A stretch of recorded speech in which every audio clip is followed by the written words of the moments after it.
point of today's session is, I use Keynote a lot. I give a lot of presentations. Sometimes I prepare them on my iPad. Sometimes I prepare them on my Mac. But by comparison, the iPad has, while it has a really wide range of typefaces, it doesn't necessarily have the exact typeface that I'm looking for if I'm giving a presentation. And if I open up that same presentation on my iPad that I've been creating on my Mac, sometimes I don't have the typefaces. So there is a way of getting typefaces onto your iPad. In fact, there's lots of ways. And as of iOS 13 and iPadOS 13, it's become even easier. So, if you're a corporate environment and you've got a corporate typeface, you'll want your documents to have that typeface. You don't want to have to only work on your computer because your iPad doesn't have that typeface.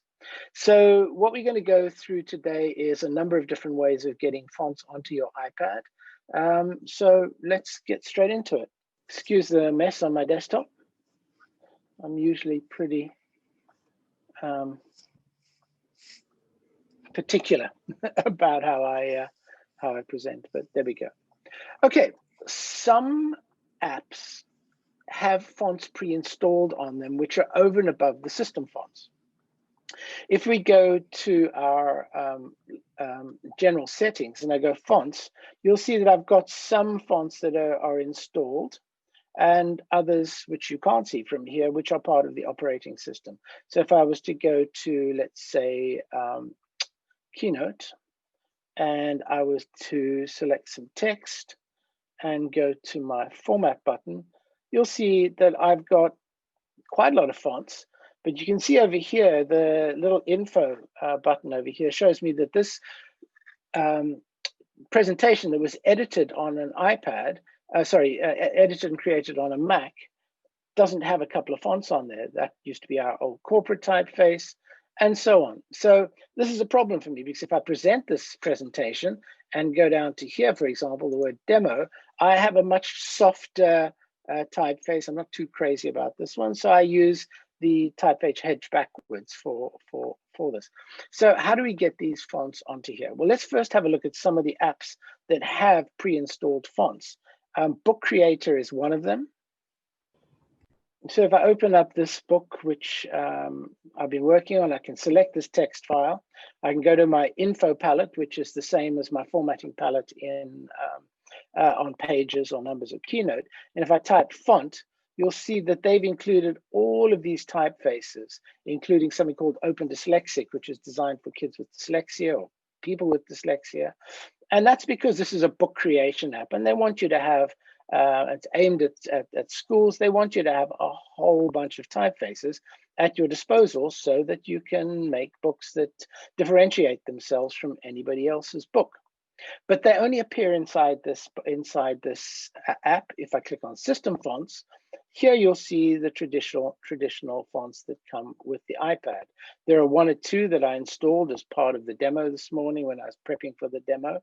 But in the main, you will just see the system fonts and the fonts that have been installed by this app.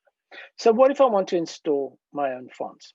Well, there's a couple of ways of doing it. If you're an Adobe user and you subscribe to Creative Cloud, you've got access to, depending on the license that you've got for Creative Cloud, you've got access to the Creative Cloud font library. So if I go back up here and go back to Creative Cloud, you'll see at the bottom over here, there's a fonts tab. This has got my work. There's some tutorials. There's all the apps that one can install with Creative Cloud. But if I click on fonts, you'll see that there's a number of fonts. And there was one that I installed called Permanent Marker Pro, which I installed earlier this morning just as I was running through the prep for this. So let's have a look at Vibro. This is quite a kind of Art Nouveau, Art Deco-ish typeface. I don't know if I'd ever use it, but it stands out enough.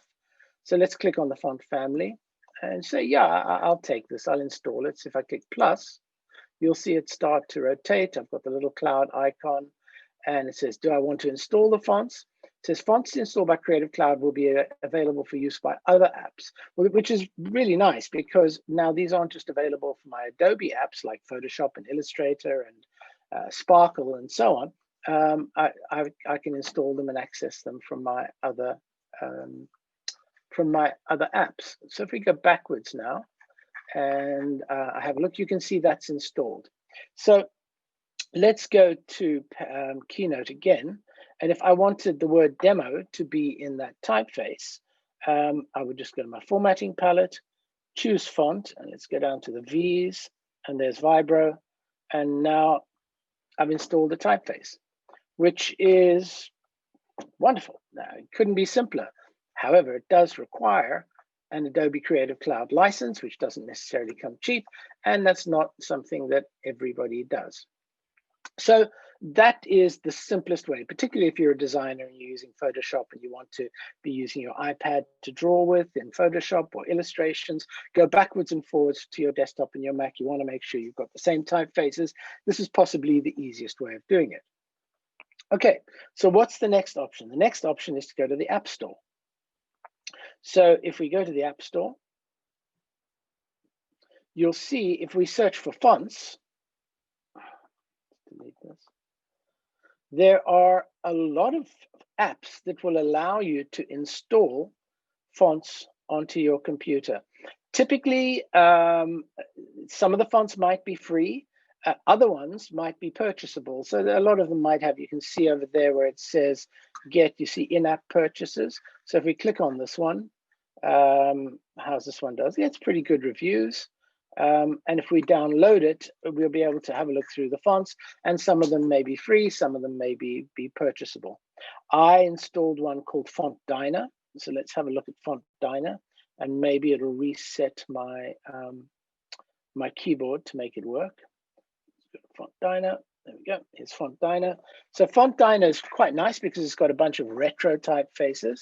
So you can see we've got Country Fair Picnic, we've got Brown Bag, and TV Dinner. Well, let's have a look at Doggy Bag. If we tap on this one, you can see these are all the fonts that are included. Now, this particular typeface is £4.99 per year. So I don't particularly want to pay for this, but if I was to, sorry, I did switch off my notifications, but Teams seems to ignore it completely. I don't want to spend £4.99 a year, but if I tap activate, the fonts will be available on my iPad, and I'll be able to use them. And that's pretty easy as well. So what are my other options? Let's say, for example, I already have typefaces. My company has a typeface that they've paid for or they've licensed. So there are apps that we can download that will allow us to install typefaces on our computer. The one that I've been using for many years is one called AnyFont. There is one called iFont, and they all do pretty much the same thing. So where do I find these fonts? Yeah, I might have one downloaded already, but there are a number of websites. You've got the traditional large font manufacturers. You can go to their website and download them, but there are a number of other smaller websites coming up that you can look at. And the one we're going to look at is Dafont. So if we go to Safari, dafont.com.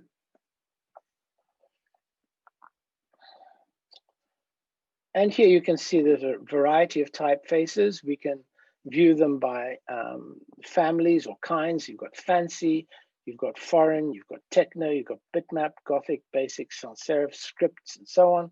Graffiti, let's have a look at some graffiti. So if I tap on graffiti, and some of these typefaces are free and some of them are purchasable. So let's have a look at this one. So I'll tap download, and now that we can download typefaces to our iPad or anything to our iPad in Safari, you can see over there it becomes quite simple. So now if we go to Files and my Downloads folder, you'll see there is Do Call Me. This is another couple of typefaces that I've downloaded. So let's see how we install those. I'm going to go to AnyFont. So if I want to add a font from AnyFont, I can tap plus, and it asks me if I want to. You see, it's got access to a number of these websites which I can search, but I want to go to my iCloud drive because I've already downloaded these files. And if I go down to Browse and I look at Downloads, you'll see there's the typefaces that I've just looked at. And if I can sort them by date, there we go. Do call me is there. There's the typeface. You can see, if I click on here, I can see that this is a typeface. If I tap on the button to install it. Now, the way this works is it creates a permission on your iPad to let your iPad use it. So you have to approve it. They have such a fundamental impact on your computer because typefaces are everywhere. They're in menus that if there's something wrong with them, they can cause problems with your computer. So it's telling me review the profile in the settings app if I want to install it. Okay. So what I have to do now is I go to settings, and on the left-hand side, you'll see it says profile downloaded. So if I click over here, it says here, do call ISME on street, install. I have to type in my passcode. Go next, install, and it's done. So now, if I go back to my, let's say Keynote, for example, and we take this typeface, and now I go back to my formatting palette and go to fonts, and I go to my Ds, there should be, you see D, I don't see it yet. No, that one hasn't installed, unless the name is something that I just don't recognize. Which is unfortunate because I did this morning. As you can see, permanent marker is one of the typefaces that I installed this morning. So maybe I'm having an issue with that particular typeface. Here's another one that I installed this morning, Font Diner Huggable. And there was one more, which was a big deal. So all of these were installed using that technique. And you can install as many fonts as you want. So let's give it another shot. Let's add Dave Gibbons. Okay, it's quite a nice one. So let's install. Allow. Once again, go to my settings. Profile downloaded. It is a schlep, but frankly, it's not something that you do all the time, and it's not something you do often. Once it's installed, it's installed. So that's bold italic.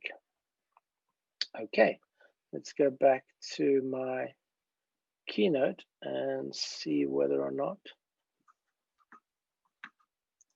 that typeface is going to work for me.